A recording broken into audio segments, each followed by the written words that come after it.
A wise man once told me that a person's greatness and life's accomplishment can be measured by the people who attend this person's funeral.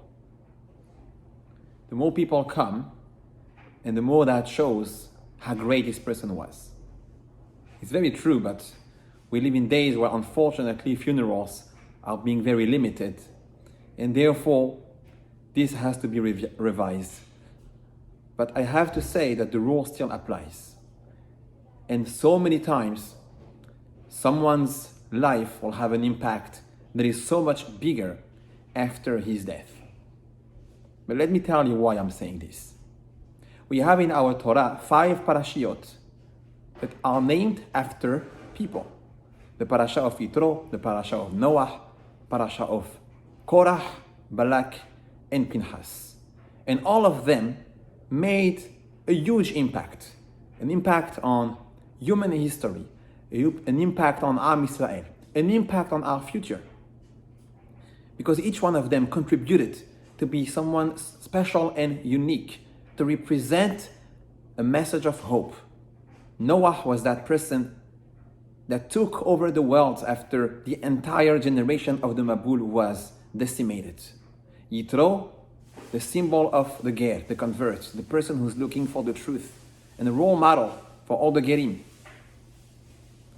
Even Korah and Balak, who themselves sinned, did have or did represent some kind of a hope for people, for their children, because their descendants actually made it. Uvne Korah lo metu, and Balak's children also were able to be special. Shemuel, Hanavi. And the last one, Pinchas, that represents Eliyahu Hanavi, the one who's Mevaser the Geula, another symbol of hope. But we tend to forget that there is a sixth parasha that we don't unfortunately count among those 5. And that's this week's parasha, Parashat Hayei. And the reason why we don't really count it is probably because it's not called Sarah. The parasha is called Hayei. Furthermore, there is an irony here, because we talk about Sarah's death, Sarah's passing, and yet we call the parasha Hayei Sarah, the life of Sarah. So what's going on over here exactly? I would like to share with you, I think, an unbelievable chidush. I think something that is so worth listening. As you know, Sarah Imenu received the zechut to have a parasha named after herself only after her death, only after her passing. Unlike all the other examples that I brought before, who were men who made a difference in the world and they were alive. When the parasha happened, they were actually in the action. They were actually in the inyanim of the parasha itself. And I think that this very difference tells us everything about the way that we have to look at Hayei Sarah. Because who was Sarah? Sarah was the first person to be called our mother. Her and Avraham Avinu are the symbol of our parents. Avraham Avinu and Sarah Imenu. And what is a mother? Who is the mother? And if I ask you that question, I'm sure that you're going to have a very, very long list of who is your mother for you. What does she represent? How much she did? And it's all true. Because our mothers are the ones that are devoted to their children, to us, without calculation.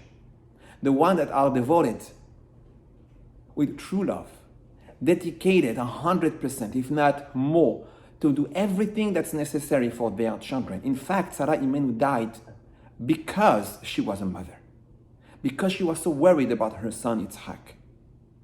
But everything that she did and everything that our mothers do for us is hine ba'ohel, with discretion.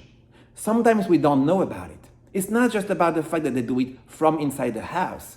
It's the fact that we don't even know about it because they won't tell us, because their love is just so big that it's not about getting credit. It's not about showing us. It's just who they are. And the problem with this is that we don't know and we take it for granted. we don't realize how much hakarat hatov, how much gratitude we must show, manifest, recognize towards our mothers and our parents in general. And here is the scary part, that we realize that only once it's too late. That we take conscience of what our parents have done and are still doing for us only after it's too late. Hayei Sarah is that reminder. And I have to mention that this is not just about our parents. This is also about the people that are truly important in our lives. This past week, starting with last Shabbat, we lost tremendous rabbis. Rabbis who were worldwide leaders, starting with Rav David Feinstein, the son of Rav Moshe Feinstein, here in New York. Chief Rabbi Jonathan Sachs, who was also someone extremely known. And finally, you may have heard Rav Meshulam David Soloveitchik, a direct descendant of Reb Chaim Soloveitchik, the famous Briskerov dynasty. He died at an advanced age, at 91 years old. He was a big Rosh Yeshiva. Maybe you didn't hear about him. But at the end of the day, these rabbis are going to leave an impact after their death that leaves a hole and emptiness that we can only realize when it's too late. And that is the message of Hayei Sarah. This is what the parasha is screaming just in its name. Hayei Sarah. Remember your mother. Remember your parents. Remember the people that care today about you. And don't wait until it's too late. Don't wait until they're not around to thank them, to make them feel special, to recognize who they are for you, to recognize how much you love them, how much you appreciate what they do for you. Unfortunately, Hayei Sarah, that irony, when Sarah is recognized, her life is recognized, her actions are recognized when it's too late, is something that is touching all of us. But there is still time. There are still people around that matter to us, that are important, that are doing so much. And if we are lucky enough to have our parents around, our rabbis around, our spouses, and all the people that really care about us, let's not wait until it's too late to recognize what they are doing for us and who they are. And show that love, that appreciation. And may HaKadosh Baruch Hu help us grow into better people thanks to them, until we reach the best of our potential and realize a tremendous Kiddush Hashem around us. Shabbat Shalom U'Barach.